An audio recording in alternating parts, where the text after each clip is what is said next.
los demás me aconsejaban, hasta por mi madre, de que no, que eso era una locura, de que era un suicidio, de que como yo, de haber luchado tanto por llegar a conquistar el éxito, lo iba a abandonar. ¿Fue difícil para ti tomar esa decisión de abandonar el programa cuando estabas en la cúspide del éxito, como dices? La televisión es un mundo de egos. Y lamentablemente los egos no todos están en pantalla. Hay muchos que están detrás. A uno le venden el guión social de que tú tienes que ser alguien con tu hacer para ser feliz. Y al final tú te das cuenta que no es así. Yo vengo de una historia de tratamiento psiquiátrico a los 15 años, esquizofrenia de mi padre, suicidio de mi abuelito paterno cuando yo no tenía ni siquiera 4 años, tabú, estigma, secretismo de mi familia y luego desencanto total a los 20 años graduándome de Historia del Arte, que fue mi primera carrera, licenciatura en Historia del Arte, y dándome cuenta que el socialismo es tremenda mierda. ¿Tuviste represalias por haber intentado irte en balsa de Cuba? Cara a Cara con Rodner, el podcast, es presentado por... ¿Sabías que el buen café es como el buen vino? Por eso nuestro café 5 gotas cosechado en el volcán de Santa Ana, a una altura extraordinaria, es un café especial que tiene unos aromas maravillosos. Yo no puedo dejar de disfrutar Cara a Cara con Rodner sin probar café 5 gotas. Así que si quieres probarlo, visita 5gotas.com y descubre la delicia de este café. Toda mujer quiere verse bella y elegante independientemente de su tipo de cuerpo. Y es por eso que en Rodner Figueroa Style hemos diseñado una línea de ropa ideal para que te veas estupenda. Por eso te invito a que visites rodnerfigueroa.com y descubras la elegancia a tu alcance.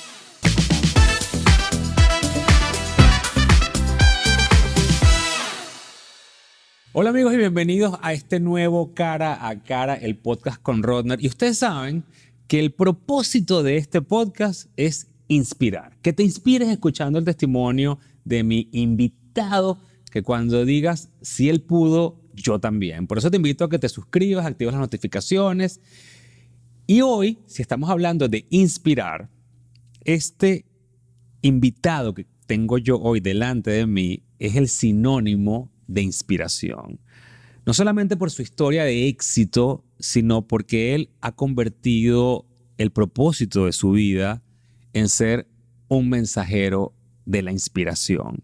Y estoy hablando de uno de los presentadores de habla hispana más reconocidos, uno de los motivadores de habla hispana más reconocidos, y es mi queridísimo Ismael Cala. Gracias, Rodner. Gracias a ti, amigo querido, por estar acá. Un hermano que yo te decía fuera de cámaras, que la gente me dice, oye, ¿tú te pareces a Rodner Figueroa? Y yo siempre le digo, cuando estoy flaco. Solo cuando estoy flaco. En cuanto no estoy ya flaco y estoy rellenito, ya no nos parecemos. Hagamos la pregunta. Miremos ambos acá a cámara y ustedes dejen en los comentarios si nos parecemos Ismael Cala y yo. Espérame un ratito que me faltan unas 6 o 7 libras todavía por perder y verás que nos vamos a aparecer, ¿eh? Miren, para que ustedes sepan, por si no lo saben, Ismael Cala es un conductor de televisión, presentador de televisión que a través de su programa con la cadena CNN llegó a todos los rincones de Latinoamérica, entrevistó a las figuras y a los artistas más importantes de habla hispana en su programa, en un formato en el que yo diría tuviste el privilegio de tener ese formato de poder sentarte cara a cara. Sí. En un espacio donde llevabas las entrevistas con una dignidad y un respeto absoluto, que yo creo que eso fue lo que marcó la diferencia. Pero también dentro de esa vorágine del éxito, tú fuiste buscando algo que te llevara y te condujera a la paz espiritual. Y le das un cambio y un giro a tu vida, convirtiéndote, yo diría, en el inspirador de habla hispana más reconocido en los Estados Unidos, Ismael. Gracias. Sí, la verdad que mira, yo digo que yo no sé, ha sido un designio de Dios, porque cuando tú te preparas conscientemente para hacer algo y de momento llegas a la cima, los demás te dicen, ya de aquí, ¿qué más? Estás en la cúspide y empiezas a sentir, esto no es del todo. Yo me sentía mal, porque de hecho, por mucho tiempo empecé a sentirme como que mal agradecido eres. Todos los demás dicen que tú has llegado y tú sientes que no has llegado. ¿Qué te falta? Y al final yo sabía que ya lo que me faltaba ya no era ninguna validación social porque la había conseguido. Ya no era nada hacia afuera porque lo había conseguido. Era algo adentro. Era un tema de decir, ¿eres el personaje que sale en la televisión? ¿O realmente el personaje cada vez se distancia más de la persona que tú deberías ser? Y eso para mí fue durito porque es como que, wow, Cala es una persona, Ismael es otra. Ismael guarda en su libro de secretos cosas que no le cuenta a Cala. Cala no transmite. Y la verdad, esa dualidad comenzó como que a inquietarme un poco. Y yo debo agradecer mucho en el 2014 conocer en Valencia, Venezuela, a Deepak Chopra, a quien yo ya leía, seguía, pero con quien a partir de ese evento comenzó una colaboración muy cercana y una mentoría de él hacia mí que me elevó el estado de conciencia y me llevó a preguntarme cosas de verdad, de quién soy, dónde está el ego. Tienes una mente, pero no eres tu mente. Entonces, wow, ya eso dije, ¿sabes qué? Yo creo que necesito hacer una pausa en el mundo de las noticias, en la televisión. La sobreexposición mediática llegó a abrumarme, porque a veces el éxito, tanto éxito hacia afuera, si tú no tienes cimientos sólidos hacia adentro, y yo evidentemente no los tenía, te llega a abrumar, te llega a llenar la cabeza de estiércol.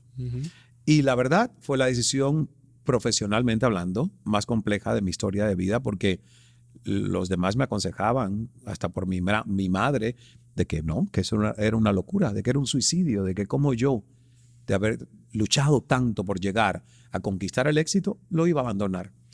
Y además, abandonar un contrato cuando faltaba 1 año y medio de validez en una empresa norteamericana como CNN, Turner, Time Warner, etcétera, en su momento. Entonces, fue muy complejo, pero yo medité, me encomendé a Dios y dije, esto es una cosa que siente mi corazón, mi mente dice que no, pero yo voy a escuchar el corazón.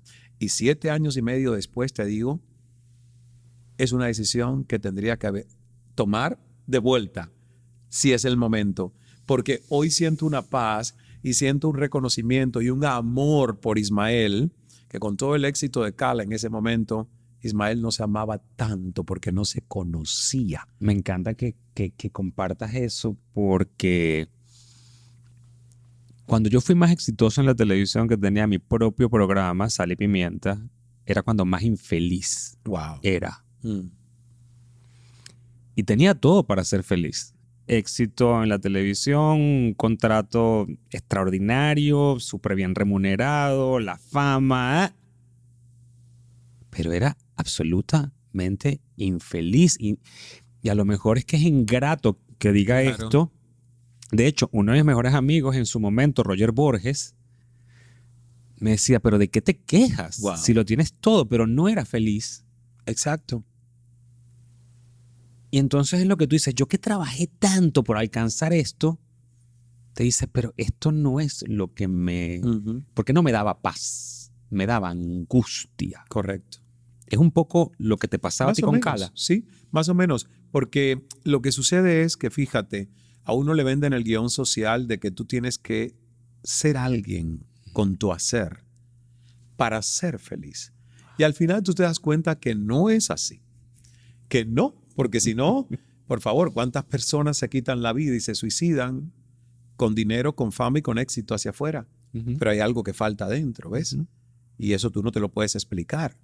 De hecho, a mí me sucedió con uno de los colegas de CNN, Anthony Bourdain, y luego el de Kate Spade, y luego tantos otros. Y tú dices, pero espérate, a esta gente no le faltaba nada afuera. Alexander McQueen. Correcto. Entonces, ¿qué falta adentro? Y para mí, como yo vengo de una historia de tratamiento psiquiátrico a los 15 años, esquizofrenia de mi padre, suicidio de mi abuelito paterno cuando yo no tenía ni siquiera 4 años, tabú, estigma, secretismo de mi familia que se siente avergonzada por la historia, suicidio de una tía, hermana de mi padre cuando yo era adolescente, problemas de enfermedades mentales por mi tía por parte de madre. O sea, yo vengo rodeado de muchos fantasmas y sobre todo del estigma de la vergüenza, de no hablar de algo porque los demás van a pensar que vienes de locos, que al final, por favor, el cerebro es un órgano como cualquier cosa y la mente. Yo le he dicho en este podcast y perdón que te interrumpa, de que en mi familia yo considero que hay problemas mentales, así como en otras familias hay padecimientos del corazón, de cáncer. Yo lo sé, pero nos avergonzamos. Entonces, como dices tú, vivimos de las apariencias. Sí. Pero esas apariencias al final lo que hacen más bien es enfermarnos. Claro. Tú naces en Cuba. Claro, Santiago de Cuba. Cuéntale a las personas que no sepan tu historia, además Sí. de cómo llegas a los Estados Unidos. Bueno, es un proceso. Nací en Santiago de Cuba, en un pequeño pueblo que se llama El Caney, montañoso. Mi infancia fue la infancia de un guajiro o campesino, porque mis espadas eran hechas con palos, con madera. Esas eran mis espadas. Los carritos, esos que hoy les compran los papás a los niños, ya como que simulan Mercedes-Benz y todo lo demás, nosotros les llamábamos chivichanas, que eran carritos hechos con madera, y las cajas de bolas, le llamaban en Cuba a las cositas estas dentadas con rueditas, que eran mecanismos internos de motores, eran las ruedas de nuestros autos, nuestros juguetes. Entonces, yo tuve una infancia muy silvestre, muy a lo campo, y bonita porque hubo inocencia en ese tipo de infancia. Adolescencia traumática por un tema de autoestima frágil, búsqueda de saber quién soy en este mundo, herencias que obviamente me asustaban, y luego desencanto total a los 20 años graduándome de Historia del Arte, que fue mi primera carrera, licenciatura en Historia del Arte, y dándome cuenta que el socialismo es tremenda mierda, que en el papel todo luce muy bonito, pero que mi esfuerzo de 5 años no rendía frutos en un periodo especial en una Cuba con desabastecimiento total, hambruna. Y yo sufrí una fuerte depresión a los 22 años al graduarme. Quería irme en balsa, la balsa me dejó a la base naval de Guantánamo. Peor la depresión. Y le prometí a mi madre que nunca más intentaría salir de Cuba a no ser en medios seguros. ¿Tuviste represalias por haber intentado irte en balsa de Cuba? Nadie se enteró. Gracias a Dios. Era una cosa muy en secreto, donde a través de una amiga, yo era como el último de la cadena, a través de una amiga que su hija tenía a su novio y el papá del novio era el que organizó la expedición, pero mi amiga reflejaba mucho miedo y yo le dije, si yo fuese quien organiza esto, no llevaría una mujer histérica como tú. Y yo me acuerdo que se lo dije a ella. Y tal cual así sucedió, Rodner. Ni se llevaron a su hija, que era la novia del chico, y se fueron ellos. Y obvio, yo era el enganchado amigo de la madre de la novia. Claro, te dejaron embarcado también. Correcto. Claro. Pero todo tiene un para qué. En su momento yo no lo entendí, pero obviamente luego entendí el para qué. Necesitaba formarme más en Cuba, necesitaba salir de Cuba como sucedió sin yo saber a dónde iría, pero fue a Toronto, Canadá, a los 28 años. ¿Cómo sales de Cuba? Pues un amigo me dio la antorcha de la buena suerte y él además artísticamente se llama Jorge La Suerte. Vive en Barcelona hace años, acabo de verlo hace unos meses.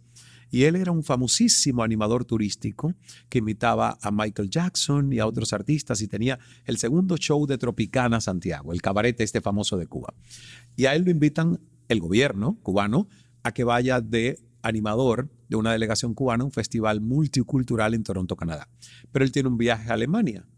Y él le dice, yo no puedo ir, pero ¿por qué no llaman a mi amigo Ismael Cala, que lo pueden ver en televisión? Yo ya hacía televisión nacional, radio nacional desde La Habana, a toda Cuba, y él me pasó su buena suerte. Y estos ejecutivos del Ministerio de Turismo de Cuba me preguntaron, bueno, Jorge nos dice que tú puedes ir, tú hablas inglés, y yo, sure, yo no hablaba inglés. yo no hablaba inglés, pero si decía que no, obvio que no me llevaban. Claro. Entonces, bueno, pues no pasa nada, Ismael, yo creo que eres la persona. Y eran 11 días donde yo no tenía idea de quedarme en Toronto, Canadá, porque luego venía un supuesto viaje a Italia, donde yo tenía como que más feeling de quedarme en Italia, el italiano más parecido al español, claro. Un cubano me iba a dar un mes de hospedaje en su casa hasta que yo pudiera. Pero llegando a Toronto, Canadá, a los 3 días, en junio de 1998, llamo a Cuba y me dicen, cancelado el viaje a Italia. Y yo digo, esto es como que Dios ya mandó un primer salvavidas, después de años esperándolo, si tú no lo tomas y regresas, ¿cuándo viene la otra oportunidad? Entonces me quedé en un país donde yo no conocía a nadie, no hablaba inglés, todo era memorizado, mi guión de presentar el show, y caminé las calles hasta encontrar un restaurante dominicano Y ahí pues me acogieron y me quedé gracias a ellos. ¡Wow! Porque además, qué difícil decisión de decir, no de tomarla, de asumirla, de quedarte en un país donde no conoces el idioma, completamente distinto el clima. Sí. Y además, sin dónde quedarte y sin dinero casi, asumo. Sin dinero. Pagó mi primer mes en un cuarto sin muebles. O sea, yo dormí 21 días en una alfombra, en un cuarto, no había nada. Y mi primer mes de alquiler de ese cuarto lo pagó Ramón Hernández, a quien honro. Es como un ángel, un padre. Dominicano él, su esposa Elena, chilena. Él pagó con su tarjeta de crédito al bartender, a Juanito, y le dijo, mira, él no tiene dónde quedarse. Tú me dijiste que tienes un cuarto vacío que se te acaba de ir un inquilino. Juanito dice, sí, lo acabo de limpiar, pintar, pero no hay ni un mueble. Yo le dije, no importa, pero tendré techo. Entonces, y Ramón me dice, ¿y cómo me pagarás? Y yo le digo, puedo trabajar aquí en su restaurante. Y me dice, ¿y tú eres mesero? Le digo, no, yo nunca en la vida he servido un plato a nadie. Sin embargo, lo intento. Si es lo que hay que hacer, lo hago. La disposición. Y trabajé como mesero casi un año en este restaurante y luego medio año más en uno italiano. Es que la disposición hace toda la diferencia, Ismael. Y además, yo digo que Dios nos presenta ángeles disfrazados en la tierra de seres humanos que nos ayudan. ¿Cómo caes tú en ese restaurante por casualidad? ¿Esto lo habías visto? ¿Te lo habían recomendado? Caminé. Yo hacía el show al que fui por 11 días con la delegación cubana en un lugar que se llamaba Marina Banquet Hall en St. Clair Avenue West, en Toronto. Y como yo no sabía inglés, digo, bueno, ¿y qué hago? Tengo que buscar a alguien que hable español. Aparecerá alguien, algún cubano. Y empecé a caminar cuadras pensando qué hago. Y de momento, como a la cuarta cuadra, veo un letrero que dice La Rancheta Dominicana, Dominican Restaurant. Digo, hablan español, claro. Son dominicanos, casi son cubanos. Entré ahí. Y Juanito, el señor del bar, me dice, yo le digo, estoy buscando un cubano, ¿usted conoce uno? Me dice, sí, aquí al lado hay una agencia de viajes, hay un chico que se llama Frank que trabaja para el mismo dueño de este restaurante, que es el señor Ramón, que tiene la agencia de viajes y este restaurante y una oficina de bancarrotas. Entonces me dice, toca la puerta de al lado a ver si está Frank. Y da la casualidad que Frank ese día no había ido porque estaba enfermo.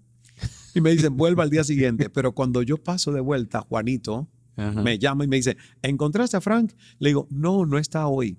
Me dice, ¿y qué tú quieres?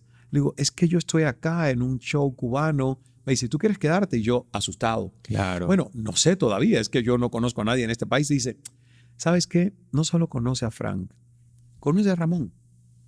Ramón, el dueño de este restaurante y el dueño de la agencia, es una persona de gran corazón y está muy conectado, relacionado aquí. Si hay alguien que pueda ayudarte, es Ramón. Vuelve mañana al mediodía, que él viene a la 1 de la tarde y almuerza aquí todos los días. Y así hice. Al otro día fui y Ramón se convirtió en ese padre, en ese padrino que me miró de arriba abajo y me dijo, si quieres quedarte, yo te puedo ayudar. Y conocí a Frank, el cubano, que la verdad fue como uno de los primeros amigos míos en Toronto. Y ahí me aventuré, ¿ves? Sin conocer a nadie más, confiando en ellos dos y en Dios, quedarme en un país. Pero cuando tú hablabas de actitud, yo quiero hacerte una historia, porque yo no comencé siendo mesero con buena actitud. Yo lo hice a regañadientes. Cuéntame. Yo me creía la gran estrella de la televisión cubana. Engreído desde los 8 años haciendo radio. A los 15 empecé a hacer televisión. Yo no fui un niño aparentemente normal. Claro. Fui un niño que creció entre elogios, donde la gente le hizo sentir especial y el ego mío eso lo reflejaba. Entonces, mis primeros meses, 3 meses en ese restaurante, no fueron de un servicio auténtico. Fue esto es lo que me toca hacer. Tengo que pagarle de vuelta la deuda a él y aquí lo haré. Hasta que llega una señora a los 3 meses, cubana, que me reconoce y fue el baño de humildad que mi ego recibió cuando ella me dice, ¿qué haces tú sirviéndome en este restaurante? Si tú eres una estrella de la televisión de Cuba. Mi hijo no te conoce porque vive aquí hace años, pero yo que estoy de visita, me he quedado en shock. ¿Qué haces tú sirviéndome aquí? Y cuando yo volteo y voy a la cocina, llego llorando porque mi ego se sentía estúpidamente lacerado, ofendido. Claro. Cuando mis 2 amigos dominicanos de la cocina me dicen, ¿por qué lloras? Yo me sentí un estúpido. Porque digo, ¿cómo les voy a decir a ellos que lloro porque una señora me ha reconocido y le estoy sirviendo? Entonces, no podía decirle la verdad porque no me salía. Les mentí y les tuve que decir que me sentí peor luego, obvio. Les tuve que decir, lloro porque una señora me acaba de decir que la madre de mi mejor amiga ha muerto en Cuba. Y ellos me abrazaron, Ismael, lo sentimos y yo peor me sentí. Claro. Pero ese día yo llegué a mi casa y dije, wow, mira cómo alguien puede aparentemente lacerar tu dignidad y tu ego solo por decirte que está en shock porque tú le estás sirviendo en su mesa. Si Dios te puso esta prueba, a partir de mañana usted vaya allí realmente con la intención de servir. Ahí cambió. Hasta ese día a mí no me daban propinas y yo echaba las culpas a los demás. Que gente tan tacaña, no se dan cuenta que llevo 8, 9 y 10 horas de pie y ni siquiera dejan propina. Pero yo lo hacía sin auténtico interés. O con mala actitud, quizás. Porque tenía que hacerlo, no porque quería hacerlo. Y por eso no te recompensaban con una propina, correcto, porque no te la habías ganado. Mira, te juro, es la ley del dar y el recibir y yo en ese momento no sabía lo que hoy sé, claro, pero lo estaba viviendo. Y a partir de ese otro día que yo llegué con una sonrisa, más desenfadado, menos ego, más servicio, bueno, hoy tengo una amiga a quien yo le servía en esos días y es una de mis grandes amigas y hoy vive conmigo en el Cala Center, Mirna Cajan. Y yo la conocí sirviéndole a ella la mesa en almuerzos y cenas. ¡Wow! Lo que es el círculo completo. Sí. ¿Cuánto tiempo pasas en Canadá y cómo te mueves de Canadá acá a los Estados Unidos? ¿Tú has escuchado el cuento del argentino en Toronto? Tienes que escuchar eso. Los que están viéndolo aquí tienen que escucharlo porque es un cuento maravilloso que cuenta el enamoramiento con el primer invierno y luego el segundo ya no era tan bonito y luego el tercero ya el tipo lo que dice es oprobios sobre la nieve y la motoniveladora que limpia la nieve y las palas. Bueno, esa fue mi historia en Toronto. Mis primeros 2 inviernos fueron un cuento maravilloso porque yo nunca en Cuba vi nieve. Claro. Entonces yo salía en medio de las tormentas de nieve. La gente se escondía y yo salía. Claro. Pero ya el tercer invierno me entró lo que llaman en Toronto el Seasonal Affective Disorder, que la falta de sol te empieza como que a bajar la energía. El cuarto ya era como, Dios mío, esto no se acaba nunca. En Toronto hay como un cuento que dicen, here are 2 seasons, o 2 estaciones. Una es invierno y la otra es trabajo de carreteras, road work. Y la verdad, el quinto invierno, yo voy a una radio en Toronto, en inglés, ya sabía inglés, pero con el acento latino. Claro. Y me entrevisto con el director de noticias de la radio y le digo, mire, yo quiero trabajar en inglés. Y me dice, voy a serte honesto, me dice en inglés, voy a serte honesto, mira, en Canadá los latinos no son mayoría.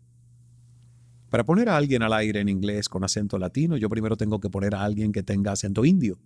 Porque aquí en Toronto hay más comunidad hindú que latina. Yeah. Tengo que poner a alguien ruso o portugués. ¿Por qué tú no te vas a Estados Unidos si ustedes son mayoría allá, dentro de las minorías? Me dice, además, Peter Jennings, canadiense, se fue a hacerla en grande en ABC. Celine Dion es canadiense, pero la hizo en Estados Unidos. Shania Twain es canadiense, Justin Bieber y me siguió mencionando. Jim Carrey es canadiense, pero ¿dónde triunfó? Entonces yo me fui de ahí y dije, bueno, si este que es canadiense me está diciendo que mi mercado no está en Canadá para crecer profesionalmente, sino que está en Estados Unidos, ¿por qué no? Y ahí tomé la decisión, ya teniendo pasaporte canadiense, de arriesgarme a venir a Estados Unidos. Y me monté en mi Chevy Cavalier, que no tenía ni power windows, Imagínate. Había que con manigueta bajarle, porque era mi primer auto y valía $3,000 más ponerle el botoncito. Sí. Yo dije, déjemelo sin botoncitos. Claro. ¿Verdad? Y con ese Chevy vine conduciendo yo solito desde Toronto, Lexington, Kentucky, Kentucky, Atlanta, Atlanta, Miami. ¡Wow! En el 2003, o sea que estuve casi 6 años en Toronto. ¿Pero sí conocías gente acá del medio o viniste Vine en el 2002. A tocar puertas? La verdad que a conocer Miami. ¿Ah, sí? Sí, porque yo no conocía Miami. O sea, ¿no venías con las intenciones completas de quedarte acá? No. Pero te quedaste. No, es que no me gustó Miami, el primer viaje. Te juro. No me gustó, yo soy honesto. Sí, soy honesto. Y me parece lo más sensato porque O sea, no es para todo el mundo. No me gustó y digo por qué. ¿Por qué? Aunque a muchos no les guste. No me gustó porque me recordaba demasiado Cuba. Y entonces yo dije... Hay gente que piensa eso y está en todo su derecho. Y entonces yo dije, hoy me encanta. Claro. Pero en su momento no me gustó porque yo dije, wow, pero es que yo toda la vida quise salir de Cuba. Y he aterrizado en Cuba de vuelta. Y no, yo quiero explorar el mundo, ser ciudadano del mundo. Pero además lo digo con consistencia, ¿eh? La verdad yo le digo a los migrantes que mi sensación de migrar es expandirme, no quedarme en un gueto. Uh-huh. Entonces es como yo pienso y todos pensamos diferentes. Yo respeto a los que piensen de una forma diferente a la mía. En tu defensa, yo tengo un amigo que él vive en Boca Ratón y él me dice es que yo no quiero vivir en Miami porque yo para vivir en el desorden latinoamericano me hubiera quedado en Venezuela. Claro. Y se respeta. Hoy yo ya amo Miami porque creo que Miami ha crecido mucho como ciudad, que se ha diversificado. Cuando yo vine a Miami no tenía la oferta cultural que tiene hoy, no tenía la diversidad de opciones. Era simplemente una ciudad que ofrecía más turismo de playa y de compras y malls que cosas culturales. No, ya es una ciudad cosmopolita, 100%. Exactamente. Entonces es otra Miami, ¿ves? ¿Y cómo entonces terminas en CNN? Interesante, porque a un amigo mío, a quien yo le hice bullying en Cuba, mira cómo el karma, mira cómo el karma trabaja de una manera misteriosa. Hiram Enríquez, siempre lo honro, porque Hiram y yo somos amigos de la juventud. Y él estudió periodismo en Cuba. Y yo decidí no estudiar periodismo en Cuba, sino historia del arte, porque yo decía, ¿cómo voy a estudiar periodismo en un país donde todo está en manos del Estado? Ya. ¿Qué libertad de prensa? Entonces yo siempre lo fustigaba a él. Y yo le decía, Hiram, ¿pero por qué tú estudias periodismo acá? ¡Qué pérdida del tiempo! Cuando aquí todo viene en un comunicado. Yo no voy a estudiar periodismo en Cuba. Bueno, pues gracias a Hiram Enríquez, que estudió periodismo en Cuba y que luego salió a hacer una maestría en periodismo en San Francisco, acá en Estados Unidos, él llegó a CNN en español primero que yo. Y yo lo veo, estando yo en Toronto, un día en la pantalla de CNN y digo, Dios mío, yo que tanto me burlé de Hiram y está en CNN. Y dije, no puedo creer que mi amigo esté en CNN. Estaba reemplazando, él era productor, pero reemplazó a alguien ese día. Entonces yo escribo un correo electrónico. Nadie me contesta, escribo un segundo correo electrónico hasta como el tercer correo, que alguien me escribe y me dice, aquí Hiram te manda su correo, escríbele. Qué alegría reconectar con esta persona. Y le dije, Hiram, después de unos meses de relación de vuelta con él, le digo, Hiram, me estoy graduando de periodismo finalmente en Toronto, Canadá, que es donde yo estudié periodismo. Y necesito 3 semanas de pasantías. ¿Tú me puedes enchufar, literalmente, para usar un término venezolano? Sí. ¿Tú me puedes enchufar con CNN para yo hacer mi pasantía en Atlanta y no aquí en Toronto? Y él lo consiguió. Cosa que además era muy complicado porque las pasantías en CNN tenían que ser de 3 meses, no 3 semanas. Pero gracias a él hice la pasantía. Ahí me presenté y dije, ¿por qué no soy el freelancer desde Toronto, Canadá? Y me dijeron, es que Canadá no produce noticias. Claro. Yo dije, bueno, pero voy presentando ideas y ustedes me pagan las que se aprueben. Con tan gran golpe de suerte que me dicen, ok, probemos. Y a los 2 meses anuncia el Vaticano que el Papa Juan Pablo II va a ser en Toronto, Canadá, la siguiente jornada de la Juventud Católica Mundial, año 2002. Tenías contenido, bueno. Eso abrió la gran puerta porque CNN me hizo no sé cuántas pruebas para saber si yo estaba listo para hacer la cobertura. Las pasé, me asignaron la cobertura sin nadie que fue desde Atlanta, solo yo con mi camarógrafo, y realmente fue una cobertura, bueno, hasta un bono me dieron, porque la verdad fue muy buena y ellos dijeron, bueno, tú estás listo para más. Y eso abrió la gran puerta. Claro, entonces después de ese episodio, asumo que llega la oportunidad de entonces mudarte a Miami. Sí. Para empezar a trabajar. Pero no por CNN. No, fue una oportunidad que yo tomé por mi cuenta. ¿Cuál? La de decir, me aventuro a irme a Estados Unidos.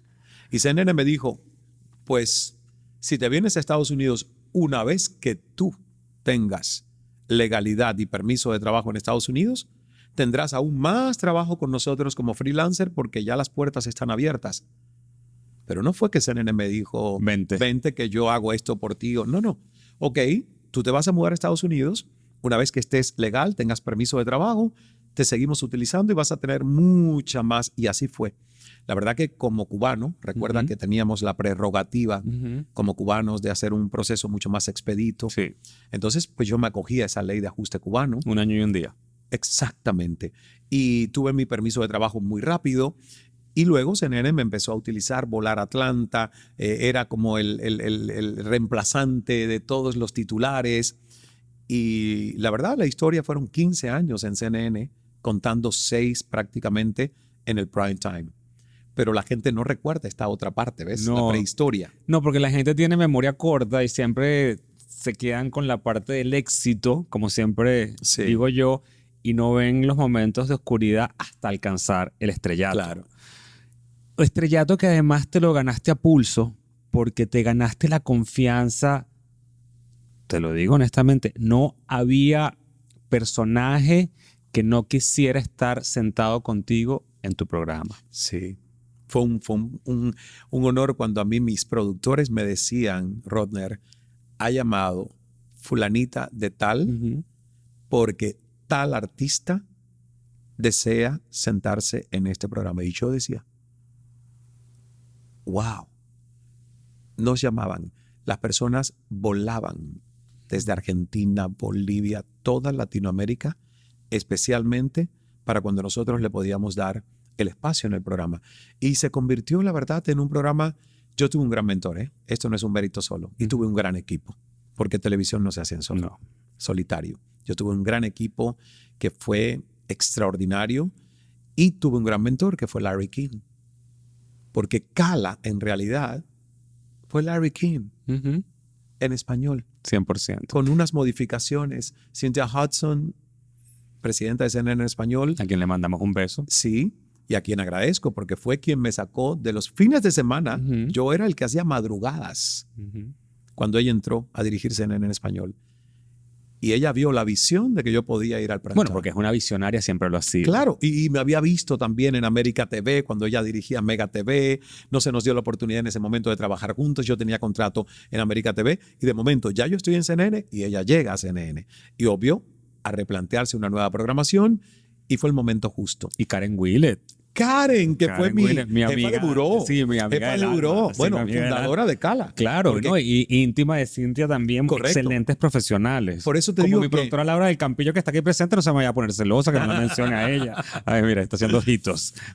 Por eso digo que fue una circunstancia, un momento, y Larry King me dio grandes lecciones porque él me dijo, mira, este programa es acerca del invitado, no es acerca de ti. O sea, me dijo tantas cosas, Rodner, en 3 conversaciones diferentes que tuve con él, que la verdad, sin la mentoría de él, yo no creo que yo haya sido tan exitoso haciendo ese show. Y por eso quiero explicarle para la gente que no son de los Estados Unidos. Larry King fue un presentador de televisión mítico de este país que tenía su propio programa Larry King Live, donde todas las estrellas más grandes escogían su plataforma para contar sus historias, que fue el mismo caso que se dio contigo en el habla hispana. Sí. De hecho, Carolina Herrera, quien para mí eso ya era sinónimo de éxito. Sí. Ella me lo decía, eso que hace Cala, eso es un programa con dignidad, es un programa donde tú te puedes sentar a conversar de una forma inteligente. Y eso es lo que debería ser la televisión en y habla Carolina, hispana. además, te digo algo. Hoy yo pensar que yo gané una amistad con una de las entrevistas que a mí más me costaba visualizar, y yo siempre se lo digo a ella, porque Carolina Herrera uno la imagina. La imagina. Como la marca que es, como la señora impoluta que se sienta así con la espalda erguida, perlas. Entonces, antes de que ella entrara al estudio, yo decía, Dios mío, ni con un presidente me siento tan inseguro de hacer esta entrevista, porque yo pienso en Carolina y pienso en puro glamour, en pura perfección, excelencia, y yo quiero conectar con el ser humano. La entrevista fue tan especial que cuando termina la entrevista, yo le digo, Carolina, gracias. Esto ha sido, para mí, una linda sorpresa, porque he encontrado un ser humano cálido, más allá del imperio global que es Carolina Herrera como marca comercial. Me dice: Ismael, cuando vengas a Nueva York, por favor, yo quiero invitarte a las oficinas a tomar un té contigo. Menos mal que a mí se me ocurrió decir: ¿y a quién llamo? Y dice: ¿a mí? Anota mi celular. Sí.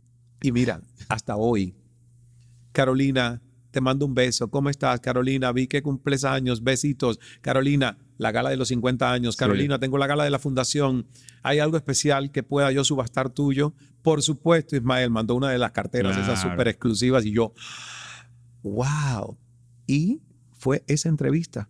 Ella se sintió tan cómoda, tan en un ambiente donde se le respetaba y se podía conversar, que surgió una amistad. Claro. De ahí. Y es que ese espacio era para eso. Era un espacio digno.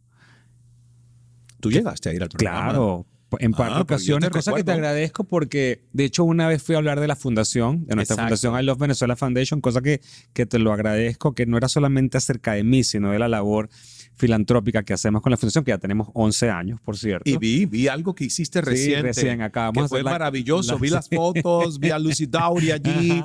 O sea, yo sigo, Yo sigo. Gracias. Todo. Y yo también te sigo a ti. ¿Fue difícil para ti tomar esa decisión de abandonar el programa cuando estabas en la cúspide del éxito, como dices? Insomnio, meses de insomnio, redoblar meditación, hablar conmigo, hacer no sé cuántos ejercicios. ¿Cómo no va a ser difícil? Si nos han enseñado a aferrarnos a los éxitos. Nos han mal enseñado a pensar que nuestro valor personal es por el logro, que el éxito es por lo que conseguiste y no por lo que eres, no por tu capacidad intrínseca de volverlo a hacer, de volverlo a montar. ¿Ves? Entonces, obvio, fue muy difícil. Además, no solo fue difícil por mí, fue difícil porque yo era consciente de lo importante que era la cita diaria del programa para muchas personas, porque ya lo veía en el impacto de mis viajes constantes por Latinoamérica. Entonces yo sabía que mi decisión, si bien estaba muy pensada, era para muchos abandono.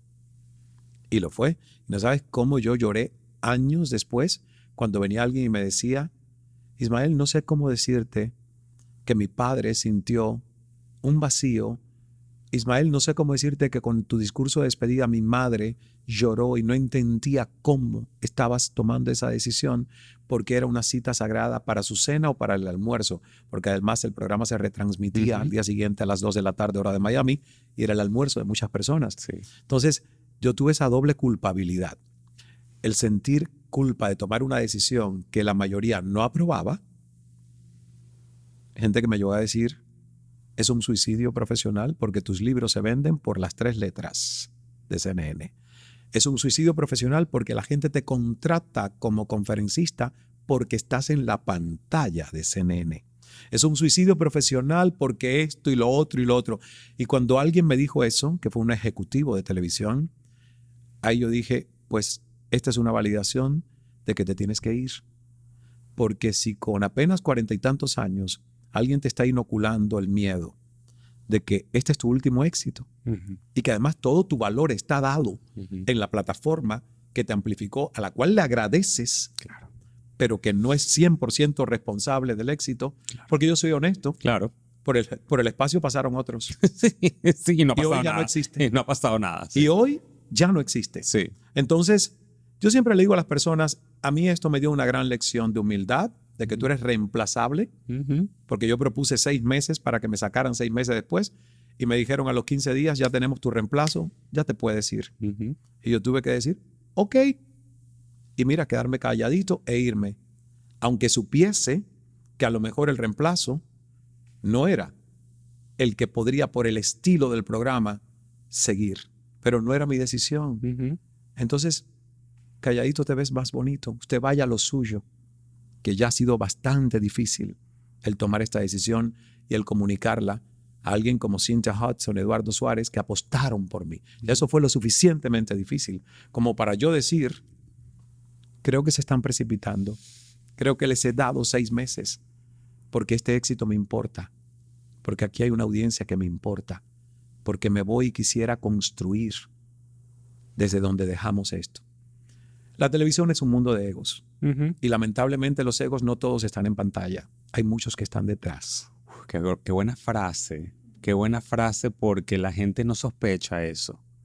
La gente no sospecha los horrores que a veces los que estamos en pantalla nos toca vivir, sufrir o padecer por los egos de los que están dirigiendo esa A mí un pantalla. ejecutivo me dijo una vez, es que ustedes los talentos no pueden vivir sin ese bombillito rojo de la cámara.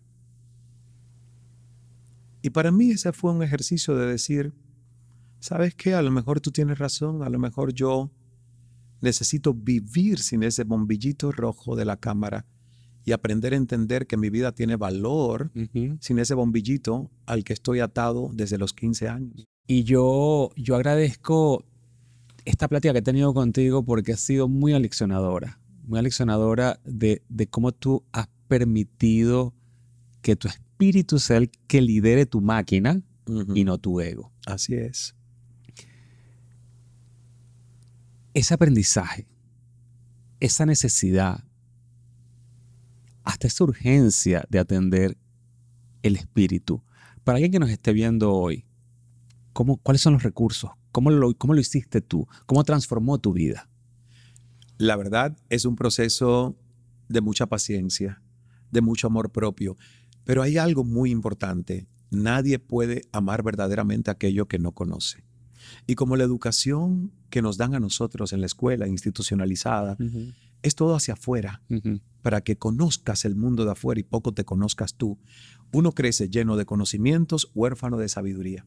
Uno sabe manejar un iPad, pero no sabe manejar la mente, corazón, no sabe entender sus emociones.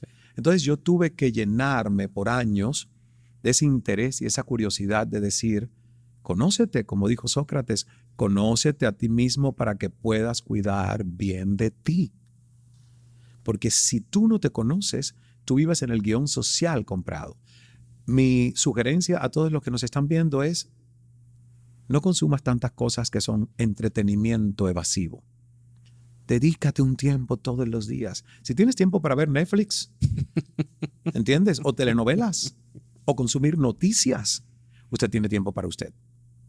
Entonces, dedícate un tiempo a literatura que te nutra, a cosas que te hagan preguntarte de verdad dónde están los condicionamientos esos ya robotizados que repetimos sin darnos cuenta. Y ha sido para mí como una cebolla a la que yo le he ido quitando capas y capas y capas y capas y capas hasta encontrar que siempre hubo un tesoro dentro de Ismael, pero que Ismael mismo era su propio enemigo y no permitía que ese tesoro saliera y brillara. Ha costado años. Claro. Yo tengo casi 55 años. Ojalá a los 40, cuando yo empecé a hacer cala, yo hubiera tenido la autoestima, el amor propio, la validación por mí que hoy tengo, pero no la tenía a los 40. Claro. Entonces, es un proceso de amarse, aceptarse con paciencia, pero sobre todo decir todos los días, ¿qué voy a hacer yo para escuchar a alguien, leer algo, ver algo que no solo me entretenga y me evada, sino que me invite a preguntarme cosas que de verdad encuentren respuestas profundas? Porque entre más tú te conoces, más te amas, más te aceptas y sobre todo más paz tienes porque vives menos por las expectativas de otros hacia ti. Entonces, yo hoy me importa un carajo. La verdad es que yo digo a veces, Dios mío, si alguien me dice a mí que antes yo iba a hablar como hablo hoy, a sentirme como me siento hoy, a evitar defenderme cuando no me interesa ni siquiera defenderme, aunque hayan dicho lo que hayan dicho. De verdad, yo te digo que para mí esa es la verdadera felicidad. Es como un blindaje de una paz interior donde usted no tiene necesidad de defenderse contra nadie. Porque al final tú duermes tranquilo y sabes que nunca vas a tener 100% de aprobación de todos. Ni Jesucristo lo tuvo, lo crucificaron. Entonces, ¿por qué lo quiero yo? Como bien lo dices tú, para mí en este momento de mi vida, mi mayor éxito es la paz. Correcto. Y la he alcanzado creando espacios como este, donde puedo ser yo y hacer lo que yo quiera, cosa que te agradezco enormemente que estés aquí porque estás alineado con mi propósito y tenías que estar aquí hoy porque muchas de las cosas que has dicho me han servido a mí mismo. Siempre termino, Ismael, este podcast pidiéndole a mis invitados que compartas los consejos que le das a las personas para superar las dificultades que se nos presentan en la vida. El primer consejo que yo doy es no ver la vida como una totalidad. Porque cuando tú ves la vida como una totalidad, todo se te hace gigantesco y es como una gran carga sobre tus hombros. Cuando yo hice la maestría Reiki en el 2019, aprendí los principios del Reiki y me encantaron. Porque los principios del Reiki dice, solo por hoy no te enojes. Solo por hoy haz lo mejor que puedas. Solo por hoy sé generoso. Solo por hoy trabaja en ti. ¿Ves? Y es como que solo por hoy haz esto. Porque tu realidad de hoy no es necesariamente tu realidad de mañana. Entonces, yo todos los días vivo con una sensación de presencia absoluta porque entiendo que preocuparme, y este es el segundo consejo, preocuparme es usar mi imaginación para crear aquello que yo no deseo suceda. Y a nosotros se nos dio imaginación para generar imágenes, pero imágenes de bienestar, de progreso, de avance, no imágenes contrarias con anticipaciones catastróficas a lo que yo no deseo suceda. Y el tercer consejo que daría para finalizar es que nosotros nos tenemos que entender como procesos, Rodner. Y cuando tú te ves como un proceso, no como algo que ya está terminado, tú tienes mucha más paciencia, compasión, te hablas más bonito porque sabes que hay alguien siempre escuchando. Entonces yo siempre me veo como un proceso y eso cambió mi vida. Ya no soy el mismo Ismael, me doy el derecho universal a cambiar de opinión porque sé que mañana veré cosas y sabré cosas que hoy todavía no puedo ver. Y eso me ayuda a todos los días vivir en paz. A ver qué mañana descubro que hoy no sabía.